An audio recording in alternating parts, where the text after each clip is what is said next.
Hello and welcome to part two of this series.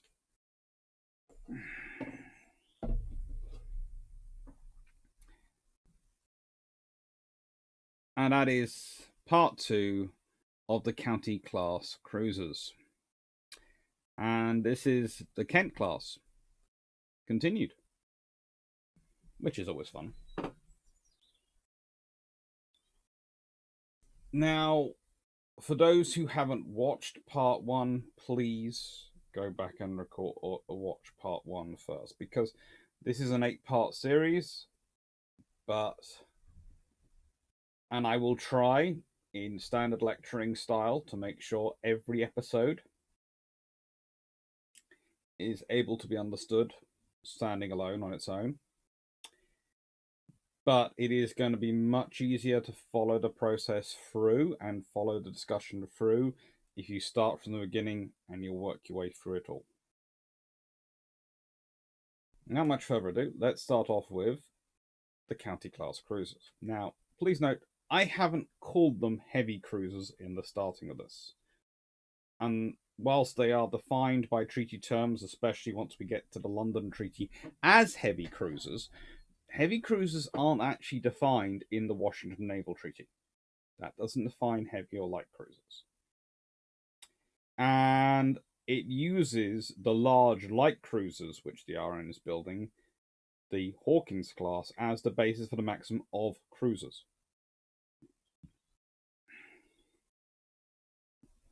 Now, this is one of those interesting scenarios where, honestly, the odds are everyone's pushing for the bare minimum, but it's where they shouldn't have let the bare minimum be the guidance. Because whilst diplomatically you might accept something as the bare minimum, it doesn't make it necessarily good diplomacy to go for it or good naval strategy. The bare minimum, the RN were not going to not complete these new cruisers. It's kind of like they were not going to accept HMS Hood having to be got rid of. It just wasn't going to wash with the British public, and it wasn't going to wash with the Admiralty. It wasn't going to wash with even with Parliament. So that was the bare minimum. But, and I cannot overstate this, the Hawkins class, as we discussed, are large, light cruisers. Now, one of the interesting debates that comes out is what makes them a light cruiser. Is it their armor? Is it their size? What is it? Well, actually, it's their gun range and their armor, but also their size. It's all three things combined. That is what put it into the light cruiser category. It was felt if they'd been going for a 9.2-inch gun, then they would have had to go for a bigger design because they would have been going for what was, interesting enough, at one point described as the heavy light cruiser instead of the large light cruiser.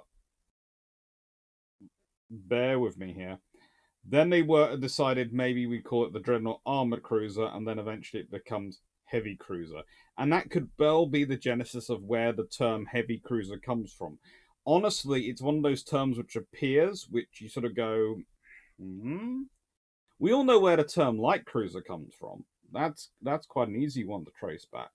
It's basically scout cruisers are babies, and everyone else is building armored cruisers and things heavier, and you wanted something in between armored and scout. Well, we're building a lighter cruiser, so it became light cruiser. But honestly, when you're no longer building an armored cruiser because you're building battle cruisers, and then the battle cruisers go so big they can't do the cruiser roll. That's the trouble. The battle cruisers went so big they couldn't do the cruiser roll. They could do the cruiser roll in terms of going out and interdicting trade or destroying other battle cruisers or enemy cruisers, these things, but you'd only have a handful of them. Even the Royal Navy, which has the most of any nation in the world, never has really more than, wow, let's be honest, 9, 10 in service at any one time. And that's depending on how you define service, as whether you define it as actually launched and viable or not in major refit, not in major. It becomes quite interesting.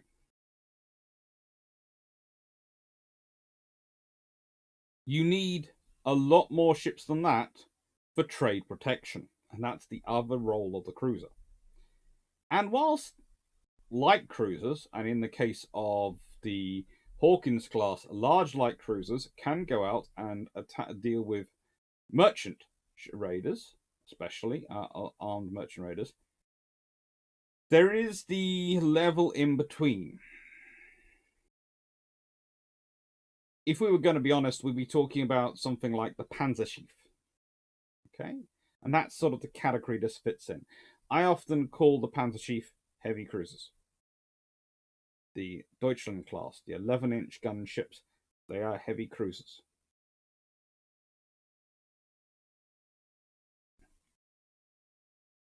If you're thinking about that, really the trouble for them is they're building an 11-inch gun ship on something so small.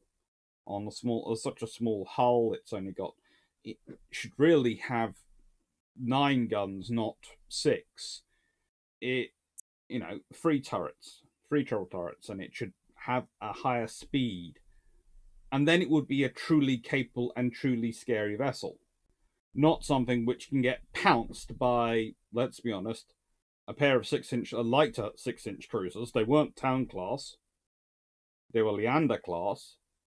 And one of the vessels we were getting to soon, an economy county. Got pounced by an economy drive county and 2 of the smaller light cruisers the RN has in service. Not quite our refusers, but not exactly the big things. And you get overwhelmed. Well, that's the problem for a cruiser. That's a problem even for any big ship. That's also the other joy when you get into discussion of, well, there's no point building large cruisers, and the Royal Navy was being silly for doing this because, and Eustace Tennyson D'Annecourt was really silly for keep proposing these ideas because, they can't win against the battlecruiser. No. In a one-on-one fair fight, they can't win against a battlecruiser. But there is a small problem with that scenario, and that's one of the reasons why I have a small problem with pretty much every scenario which people boil down to a stats battle. You're presuming a fair fight. You're also presuming the goals are the same thing. If I'm a surface raider and I'm out trying to attack ships, and there is a convoy which has a heavy cruiser, which I will probably win a fight in, but I'll probably get at least some damage. Now, do I really want to engage that convoy? Probably not. Because where do I go if I get damaged to get repaired? And more importantly, the moment I'm engaged in that heavy cruiser, how long is it going to take me to put that heavy cruiser down? Am I going to get it done quickly? Am I going to be able to take it out, just go boom? Or is it going to be a fight? And while I'm fighting it, are there other ships in the area which will hear its calls and start coming to its aid? And if I'm damaged, am I going to be able to get away from those ships? Because remember, I'm a battle cruiser. My whole purpose is I can outrun what I can't outfight, and I can outfight what I can't outrun. If the enemy cruiser concentrates its fire going, well, I can't take you out, but I can concentrate my fire on your stern and damage your steering and your propulsion, which is probably going to have less armor anyway, and let's be honest, we are talking about, well, who are the officers who are likely to be dealing with battle cruisers coming attack them? It's US Navy, it's Royal Navy, Imperial Japanese Navy. I wouldn't, even German Navy, I wouldn't put it above any of these officers to start thinking, I can't win this fight, but I can damage you so much that even a frickin' R class can catch you. Because then that's a problem. If a battlecruiser can't outrun an R-class, and let's be honest, if they're damaged enough, they can't, because the whole point of high-speed machinery in the high is it is actually quite fragile. That's why in the counties, the steerage gear has more protection than the machinery spaces, because it is fragile. Okay, it's not much, it's 1.5 inches rather than 1.25 inches, but it's still got something.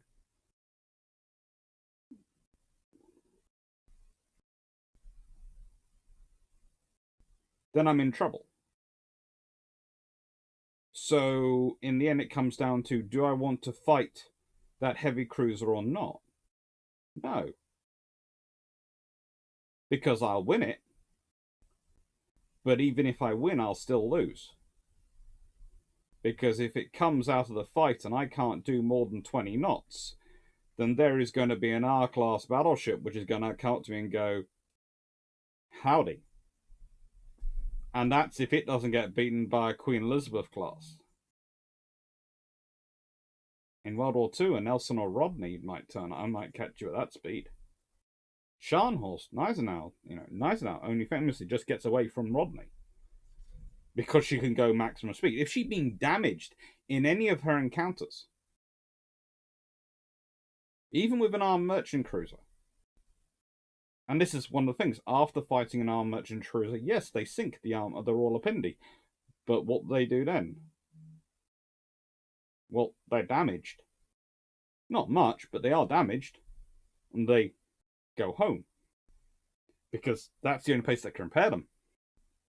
And also because when you're a surface raider and you're damaged, you're in trouble.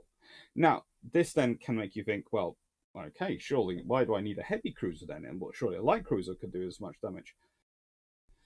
Well, this is the problem. This is when you start getting into the full debate about what is a heavy cruiser, what is a light cruiser, what is a large light cruiser.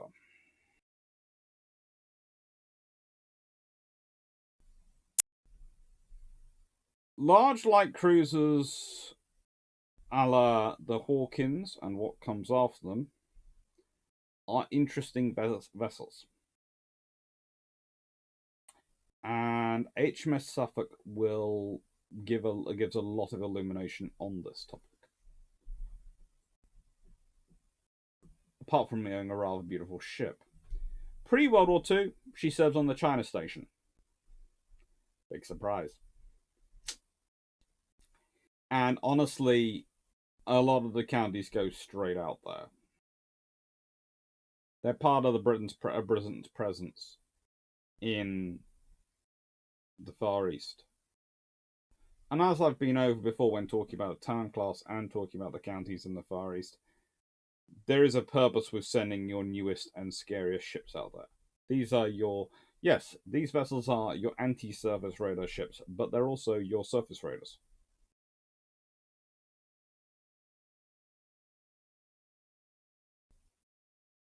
You can try and argue different ways, but yeah, the large cruisers for the Royal Navy are their trade interdiction vessels. That's their threat.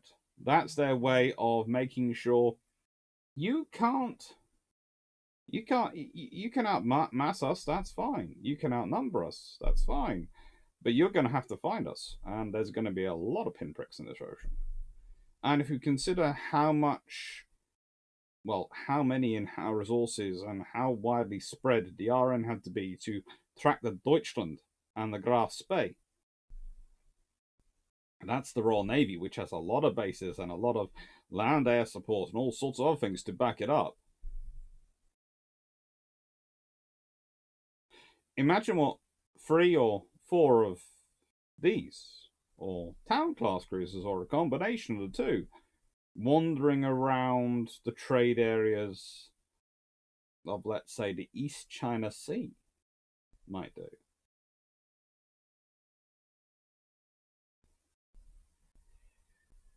Yeah, the East China Sea and South China Sea are closer to the Mediterranean than they are the Central Pacific or Central Atlantic in terms of their number of air bases. But they're not so close, and these ships are fast, and to an extent, they're expendable. And whilst you're trying to hoover them up, especially as if you consider when they're being built, air power is definitely nowhere near what it's going to be. I know there are lots of people prophesizing its future, but let's be honest. How do I put this?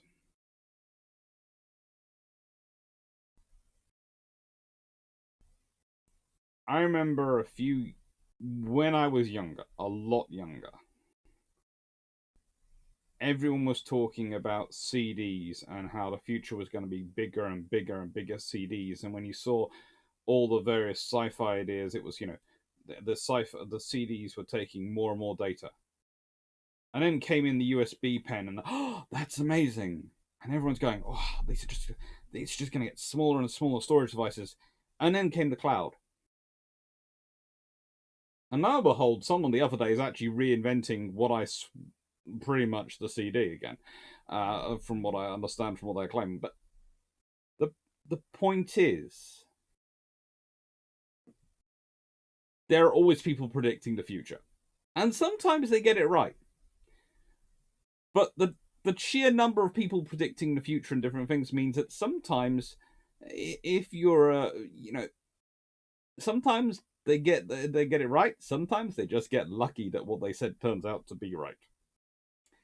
In aircraft's case, yes, you could see where I was going, but it takes developments in aircraft design, in metallurgy and materials design, in power plant, in weapons design, in all sorts of electronic aids for navigation, also radar, also to create the air power as we see it post World War II and at the end of World War II. So that's a lot of things coming together.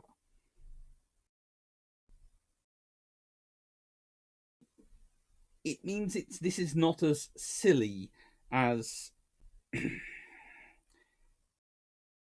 sometimes I have interesting debates with colleagues over who basically usually don't look at the interwar period, and they base their assumptions on the interwar period from what happens in World War II or immediately afterwards. And it's reading the history forward. This is a sensible idea.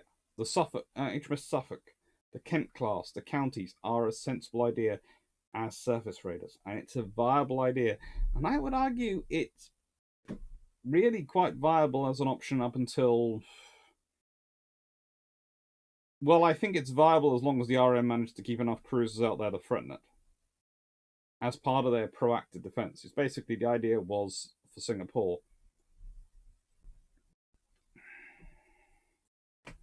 was that the cruisers would go offensive and cause trouble, which would mean that the Japanese would either have to sacrifice their merchant fleet, which would help the British win the war long term, or would have to sacrifice their attacks, which would buy the British time short term for their fleet to get there. The idea was literally that we have torpedo boats, we have destroyers, we have some of the smaller cruisers, and we have submarines, and we have sloops laying minefields and various other mine layers around out here, putting down minefields. So that's going to make any attack costly. It's a sort of whole scenario of tails, we win, heads, you lose idea that they're working on. And it keeps the peace, let's be honest, for 20 odd years. It's a deterrent strategy. It's not perfect, and we can all pick holes in it. But as a generic starting point and basic strategy, it's fairly decent. Anyway, Suffolk is flagship for a while on the China Station under Admiral Sir Frederick Dreyer. She returns to Portsmouth in 1935, laden with 100 cases of priceless Chinese artifacts for the Royal Academy of the Arts. And the exhibition is overseen by Dr. C.W. Cheng, the Chinese embassy in London, and other Chinese officials. It's rather a cool bit of story of her. She takes part in a Norwegian campaign and actually patrols the Denmark Strait in October 1939. In April 1940, she arrived at Torshavn in Norway as part to commence the British preemptive occupation of the Faroe Islands.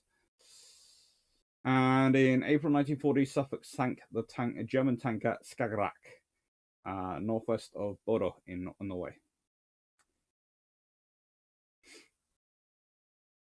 She also took part in a bombardment with Kipling, Juno, Janus, and Hereward, that's 4 destroyers, of the airfield at Sola in Norway. And then she's damaged by German bombers, and, well, she's basically under repairs in the Clyde until February 1941. She then, of course, takes part in the Battle of the Denmark Strait and eventually is involved in she engaged Bismarck twice during the battle, firing several salvos on her. Using her radar, Suffolk was able to then track Bismarck through Denmark Strait and maintain contact long enough for other units to vector into Bismarck's path. Suffolk then shadowed the Bismarck until she became low on fuel and was forced to make for Reykjavik in Iceland after the battle. There is actually quite a famous picture of Robert Merrick Ellis, the captain of HMS Suffolk, on the bridge while she was shadowing Bismarck, and it's quite a cool picture. It shows him sort of basically eating his lunch on the bridge and on duty. And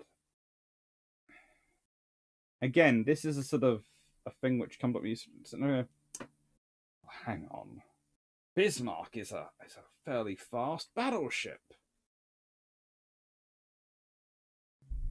Suffolk's a cruiser. Why didn't Bismarck just sink Suffolk? Because it wasn't that easy. And this is the other thing in the point of the early discussion about why build a cruisers when you're also building battle cruisers. Because on paper, you might be able to sink this ship without worrying. The reality of war is different. The scenarios are different.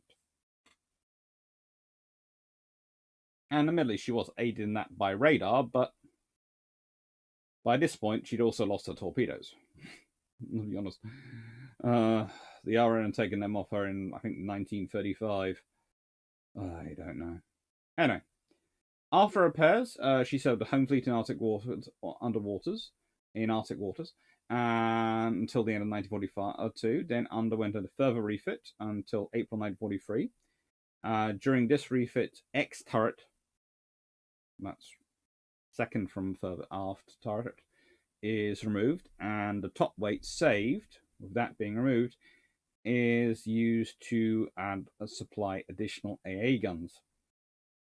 On completion, the ship's ordered to the Eastern Fleet, operating in the ocean until the end of the war. She's then used to transport military and civilian personnel from Australia and the Far East back to UK. Undergoes repairs at Chatham Dockyard up until between November 1945 and January 1946. Then sails to Australia again. Her final voyage was to Singapore, arriving in May and returning in July 1946. She's then placed in reserve until 1948, when she's part of the the reserve fleet that was quickly sold off. It's one of the interesting things. There is often various reasons for the reserve fleet being sold off. Some people claim it's post-war economic difficulties, and I can certainly see the argument to be made for that. It was a quick source of cash. It was kind of like more recent governments selling off gold reserves. But there is also the other option, which you have to consider, where they were being sold off mostly because they were viewed as relics. They weren't necessary anymore. The future age was going to be aircraft and nuclear bombers, and they didn't see the point in maintaining them, so they might as well get rid of it. The world had changed. let's be honest, these were still fairly new ships, but they would have needed to be replaced at some point if you'd wanted to keep them around for long term. HMS Cornwall. Now, of course, she is lost in the Easter Sunday raid, and I'll be talking more about the Easter Sunday raid in the last video, in the part 8, I think it is. So I won't really talk about that part with her career now, but Cornwall is one of my favourites, really, of this class.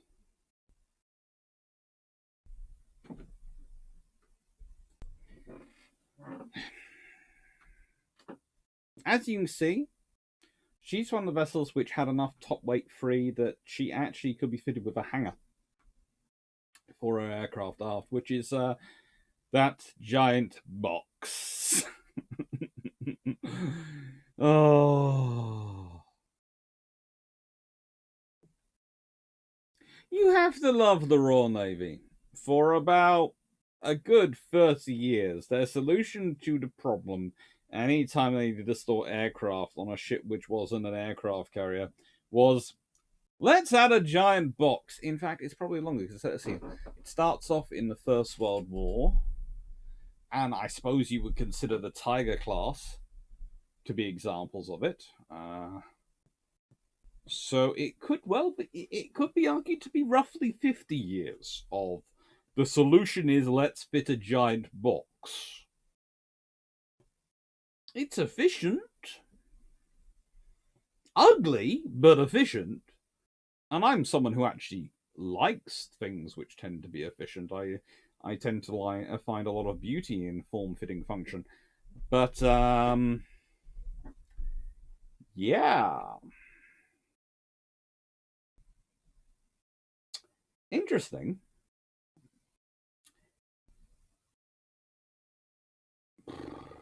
She spent most of her career in the 5th Cruiser Squadron on the Far East Station. She did some time in the 2nd Cruiser Squadron, but most of her life was spent in the 5th Cruiser Squadron. And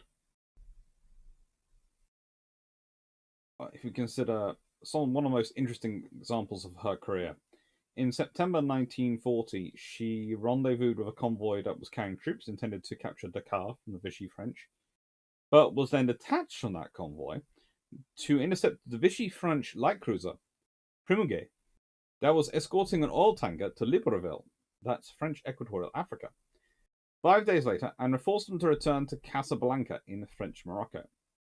She then returned to the Indian Ocean, and, during her time there, sank the German commerce raider, the Penguin, in May 1941.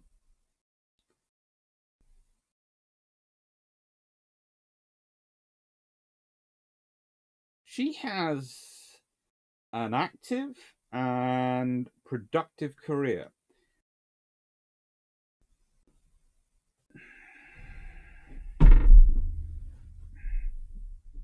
And she's a good ship. All these cruisers are good ships. But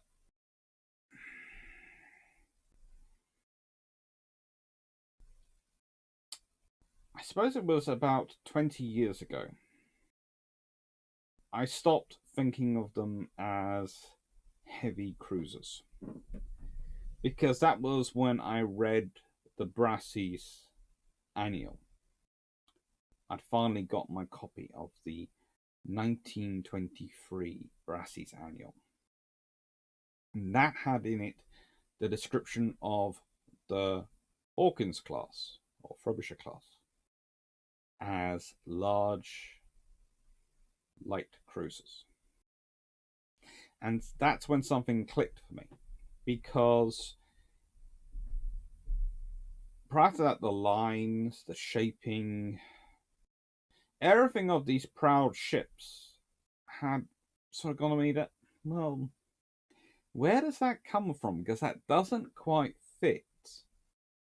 If you look at the way the heavy cruisers, and I'm talking about the armored cruisers really, are designed, and their emphasis, it's different. It's just as impactful, but in many ways, I would say the counties are the beginning of the RN starting to think in terms of impact with steel ships in terms of their aesthetic qualities. The counties are these clean, serene lines. Yes, they have a little bit of a fussy bridge structure, a little bit. But that's sort of offset by that sort of symmetry of the funnels, which sort of go beep, beep, beep, or dot dash beep, or dot dash dot, depending on how you want to put it, how you want to phrase it. They're just they are very pleasing to look at, and they're very stylish to look at.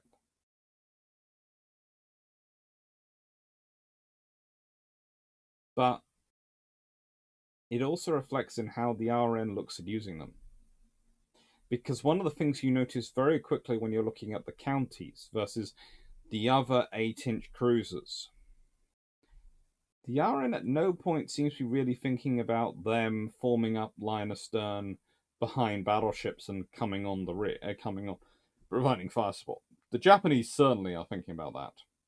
The Americans were never quite sure. But the RN is, no, this is not what our cruisers are for.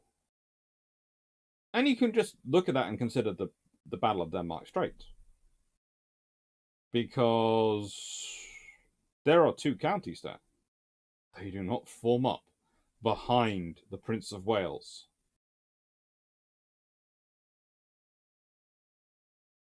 The Prince Jurgen's in the fight. Surely, they should be forming up to face up against that. Nope. Not their job. Not what they're there for. Not what the RN needs these cruisers to do. They have another job, another mission. It's just as important. Their mission isn't to engage the enemy in the battle, although firing some rounds of support, that's fine. No, their mission is to keep themselves around and watch, guiding others.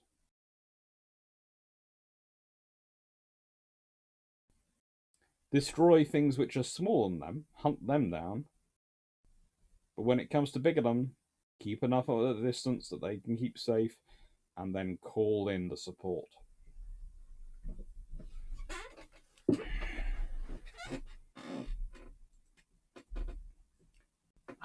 Cumberland. Now, I have to admit, this is an older picture of her. In fact, this is from... Let me check my notes.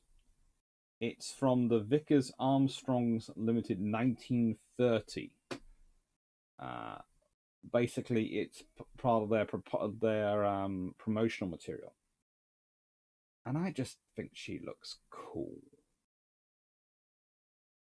There's another ship with an active war.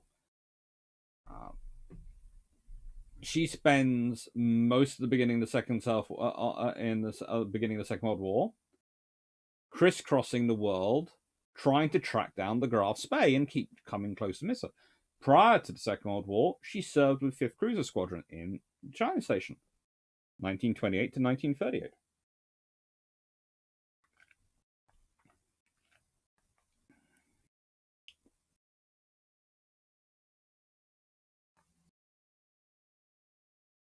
Cumberland, of course, is the ship which famously arrives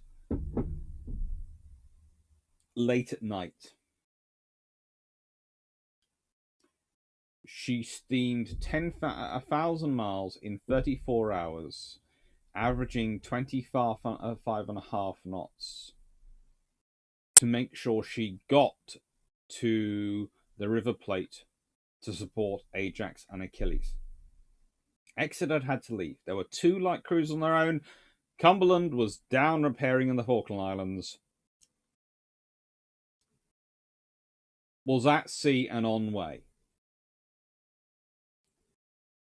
And she is a threat being out there. She is something else. If she had been at the Battle of the River Plate, things could have gone very differently for the Graf Spee.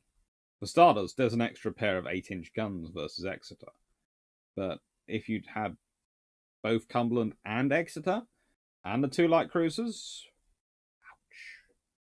And this is the other point. It's, again, not fighting fair.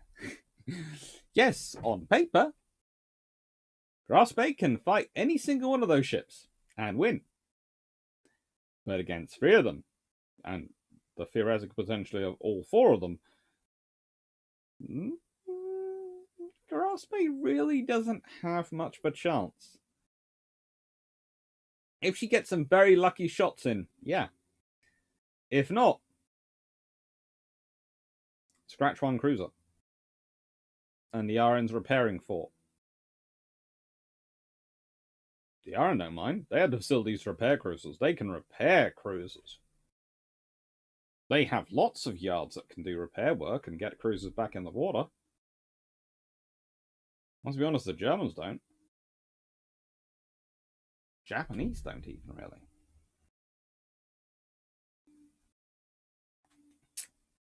After that, she did a lot of time on South African service with HMS Cornwall. Took part in the hunting down of the German Commerce Raider 4. And intercepted the Vichy merchant vessel Poitiers, which was carrying ammunition to the Ivory Coast. The crew decided to open its seacocks and set it fire to its cargo, and Cumberland decided that, frankly, she wasn't getting anywhere near that mess, but, you know.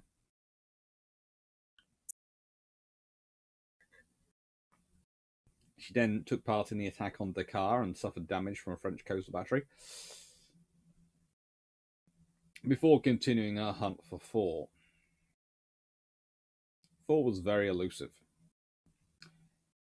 She then took part in the Arctic convoys from October 1941 till January 1944. After that, she's transferred to the Far East again, joining the 4th Cruiser Squadron. Takes part in raids on Sumatra.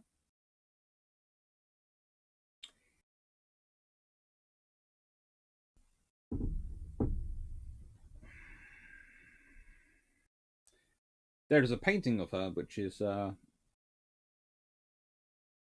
currently survived in the National Maritime Museum's collection by A.B. Cull, which was painted in 1926, which is definitely worthwhile having a look. But her big roles post-war are that she's refitted for service as a gunnery training ship and trial ship. She loses her 8-inch gun turrets and actually trials the prototype dual 6-inch automatic turret for the Tiger class cruisers, and prototype automatic 3-inch turret as well. She takes part in the Battle of River Plate, playing her film, playing herself.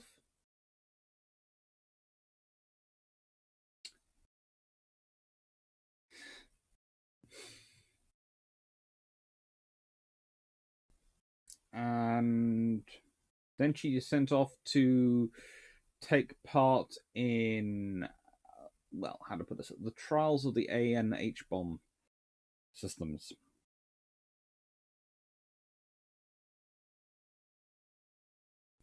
There are some issues, though. And again, she's finally paid off in 1958, and she scrapped them. She's one of the longest lasting counties, having been laid down in 1924, being commissioned in 1928, and being finally scrapped in 1958. Well, 59. She very nearly makes it.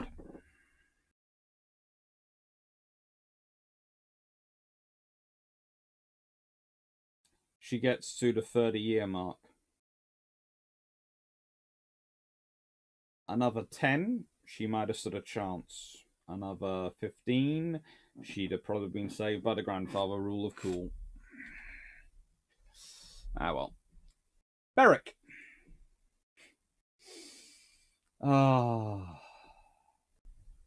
Laid down 1924, launched 1926, and commissioned 1927, decommissioned 1946.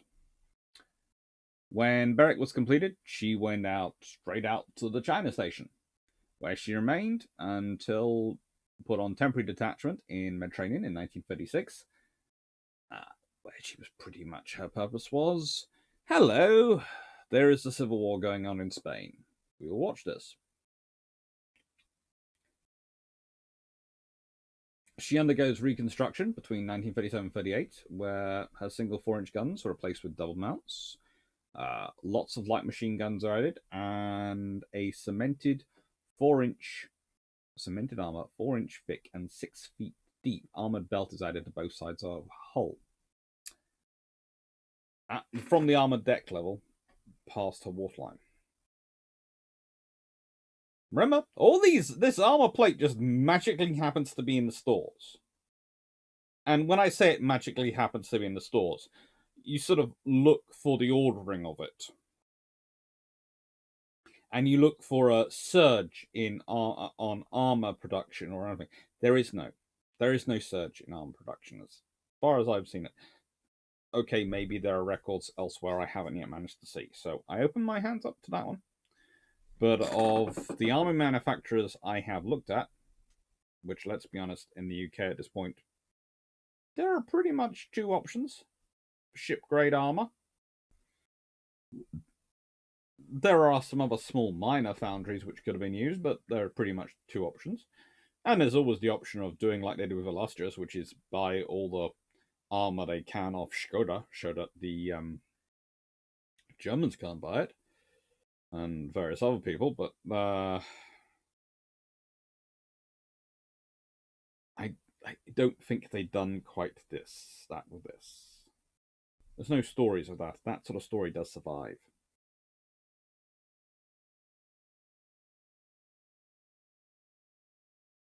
And so she is well prepared when she enters World War II. She starts her war at Her Majesty's Dockyard in Bermuda as part of 8th Cruiser Squadron in the West Indies. She then takes over ocean convoy escort duties and then forms part of Force F with HMS York as a hunting group to find German surface raiders. She actually missed the couple, which not by much, but that annoyed her. Took part in the Norway campaign and in the invasion of Iceland, then was allocated to Force H in November 1940. It was while as part of Force H and taking part in Operation Colour that she's hit by a single 8-inch shell from an Italian heavy cruiser, either the Pola or the Fiume, which knocked out Y turret and killed 7 men. A second round that struck her some minutes later destroyed the electric switchboard at the after part of the ship, leaving the cruiser's aft section entirely without power. There is a debate again as to where the second hit came from, whether it was which of the Trento class Italian cruisers, either Trieste or Trento, was in range at time to actually achieve the impact. It was an interesting thing to consider. The Italians, when their shells were decent, had very good visual rangefinders and could hit targets. In December 1940, Beric engaged Admiral Hipper off the Canaries, while she was part of the escort group for convoy WS-5A, which was a troop convoy going to the Middle East. She scored no hits on Admiral Hipper and suffered a fair amount of damage.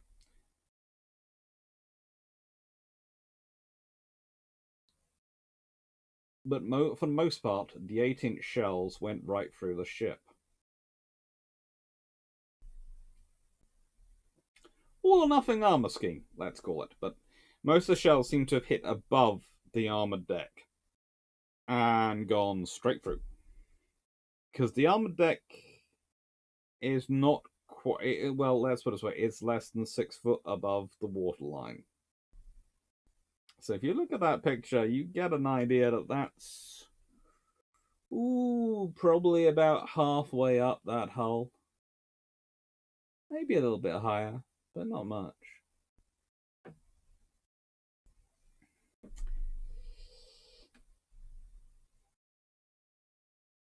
And only 4 of her complement were killed. Admiral Hipper didn't get to the convoy. And that's the point. The convoy suffered no losses. So we go, well, hang on, Hipper attacks the county. Hipper is, let's be honest, the bigger. You could argue definitely equivalently well armed. You could argue possibly slightly better armed and better armored ship, and you could certainly argue was the newer and faster ship, having 132,000 shaft horsepower and a top speed of 32 knots, whereas Berwick's top speed was 31.5 knots on 80,000 shaft horsepower.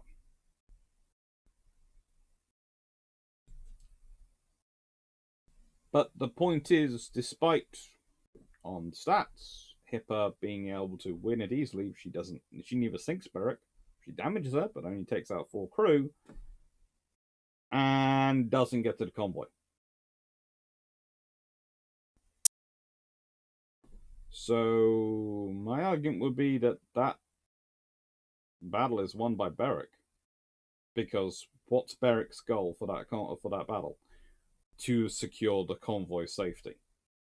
Is her goal to sink the Hipper? No. If she does, that's a bonus. But that's not the goal of the operation. Now, admittedly, if she had been doing the convoy escort with, I don't know, a flotilla of tribal class destroyers, then maybe the goal of the operation might have been different. But she wasn't. It's a small, fast convoy. There isn't much written about convoy WS-58, but from what I can get of it, it seems to be mainly going, oh, we're going to go at high speed and get through here. And I think most of us supporting it seems to come from the, how do I put it, we're going to get through here quickly scenario, not we have a lot of ships with us. So she's pretty much tethered to the convoy and can't really change from holding position between Hipper and the convoy. So she can't maneuver as freely as she normally would. In Hipper's defense, have you seen what happens in the German Navy if you lose your ship? After being repaired, she spent the remainder of her wartime career escorting convoys to North Russia and operating North Sea, where she served under the captaincy of Norman Vere Grace, who of course is also remembered as being an exceptional test cricketer.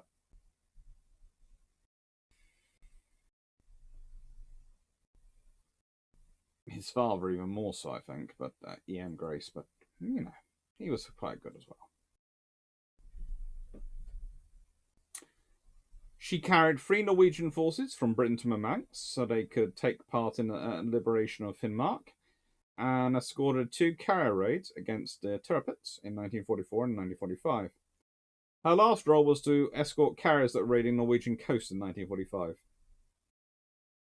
In 1948, she's sold for breaking up in June, and by July, she's actually being broken up.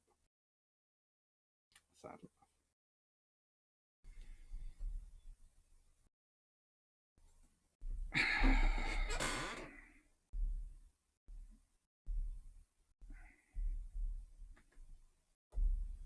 Now, one of my favourites of the county class, and it's a really sort of interesting thing. In 1924, the Australian government came up with a 5-year plan for the Royal Australian Navy. And part of that is they start ordering cruisers. Now, these vessels, I would argue, are slightly modified from the British design. Slightly modified, not much, but slightly modified. And this cruiser was actually launched in March 1927 by Dame Mary Cook, who was the wife of Sir Joseph Cook, the Australian High Commissioner to the United Kingdom, and a former Australian Prime Minister. Rather cool.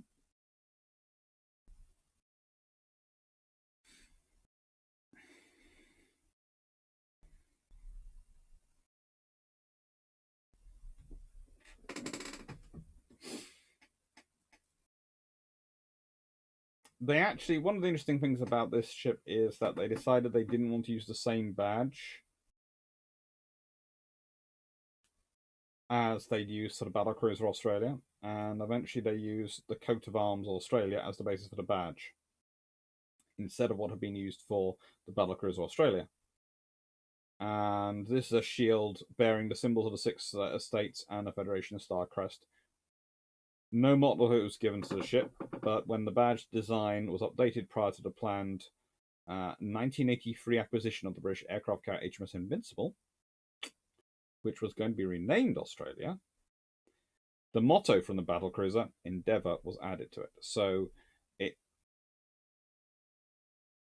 it's kind of an interesting story in that the current badge for HMAS Australia, which has not returned yet, but you never know. Perhaps the Royal Navy will order a third Queen Elizabeth class carrier due to, I don't know, someone managing to scare the British government into ordering a third carrier, and the Australians will decide to order a fourth as HMAS Australia. Leave me and Drac alone with the government for a good hour. We'll see what the Royal Navy looks like after we finish. Who knows what happens, but the point is, the current design, therefore, for the HMAS Australia badge is a fusion of the one for the County class cruiser vessel and the battle cruiser.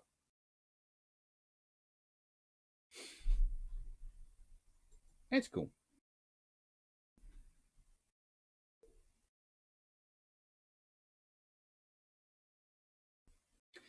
She was commissioned into the Royal Australian Navy on the 24th of April 1928.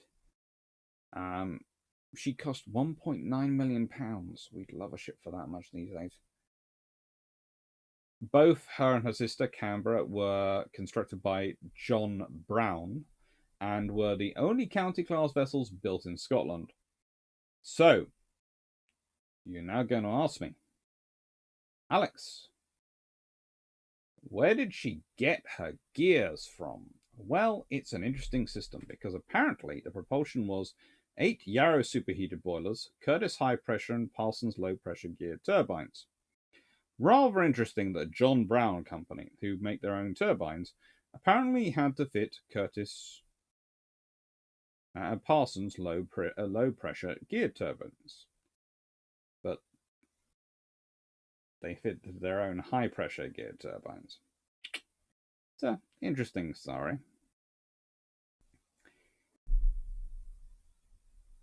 Her early career, of course, again, is one of diplomacy. She goes to visit Canada, she goes to visit the USA, several Pacific Islands, New Zealand, all before she actually reaches Sydney.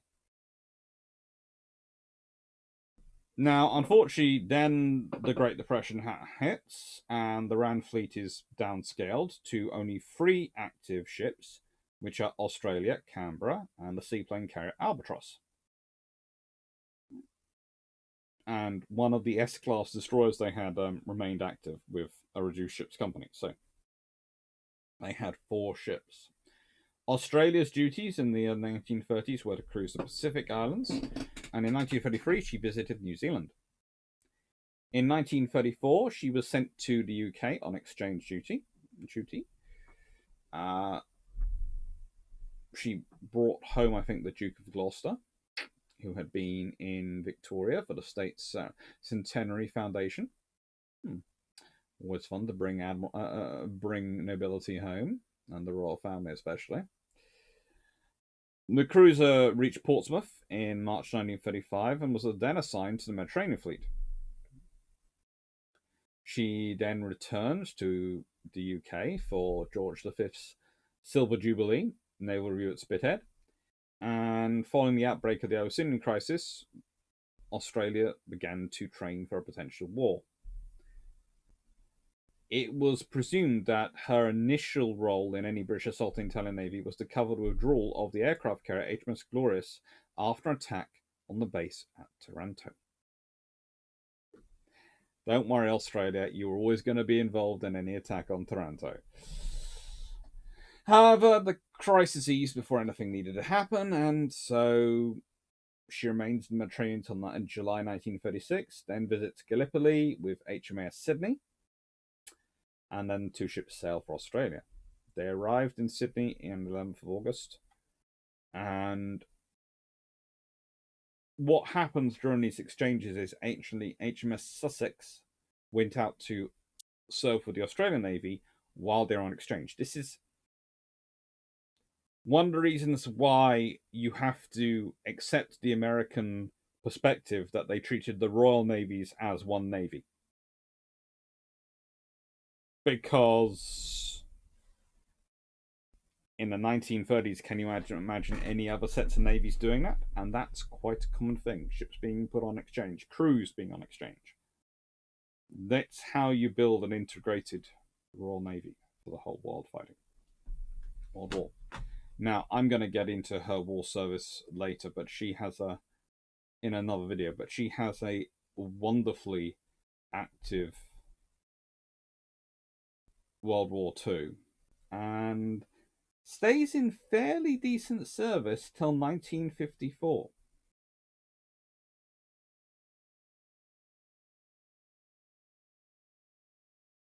Again, another one which you sort of wish had lasted longer. A very good-looking ship. And HMAS Canberra. Now, HMAS Canberra, I love this picture of her. She's at Wellington in New Zealand. She's at King's Wharf.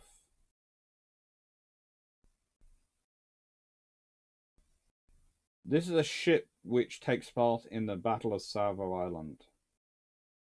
And the real interesting story of her is possibly not her career. Her career is pretty good, but she spends most of the time operating in part of the Royal Navy's China Station and assisting HMS Sussex when she brought the Duke of Gloucester out to Australia, etc. But mostly, after she is sunk, taking part in the Battle of Savo Island, where she does an absolutely amazing job.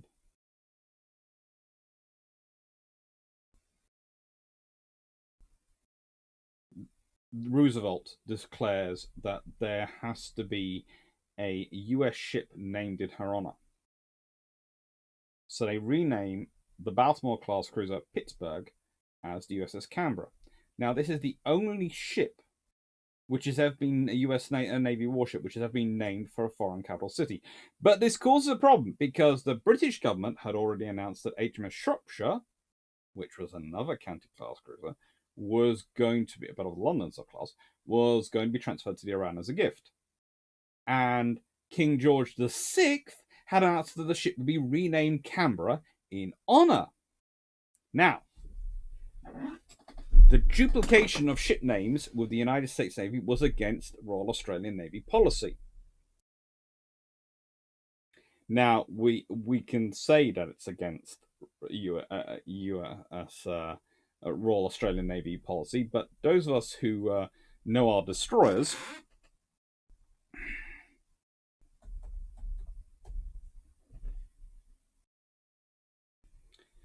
know that Bataan,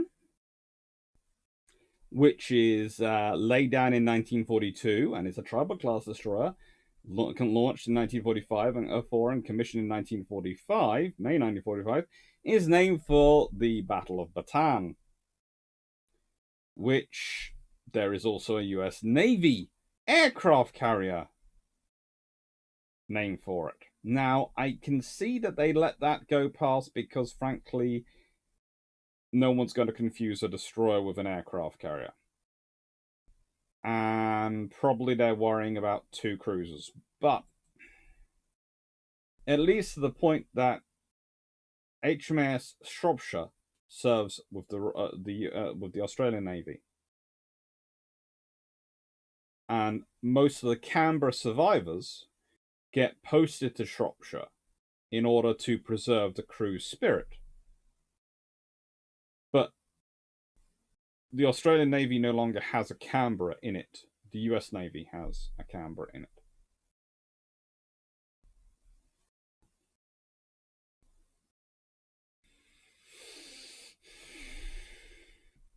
But she is a ship with an amazing career. And as said, this will be covered in part 8. Part 8 is going to do a lot of heavy lifting.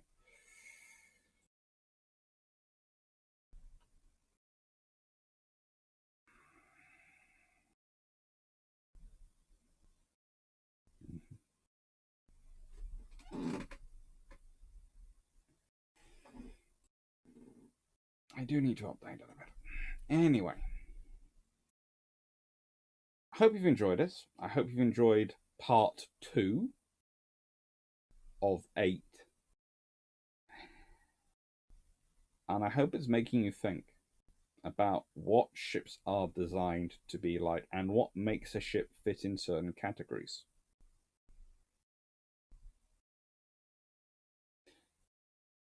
The most obvious example of a name versus the name and official category versus the real category is always HMS Unicorn. She's a forward aviation support ship, not an aircraft carrier. That's what she's built as.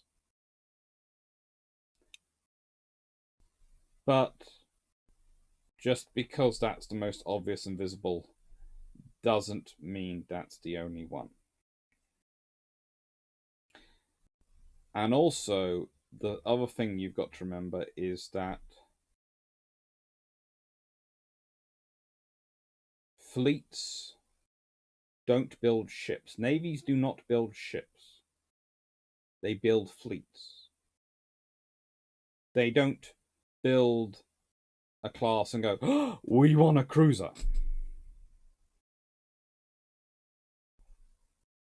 They think about, we want ships to do X, Y, Z in that order of priority.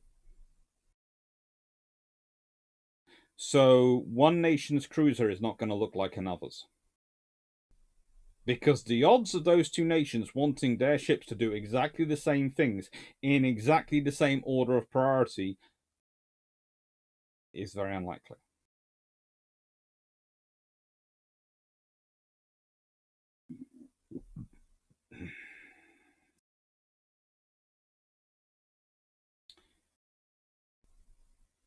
Which is good. Because if everyone was building the same, it would be very boring. It would also be very pointless. As if everyone was building the same, none of those ships would ever match anyone's needs.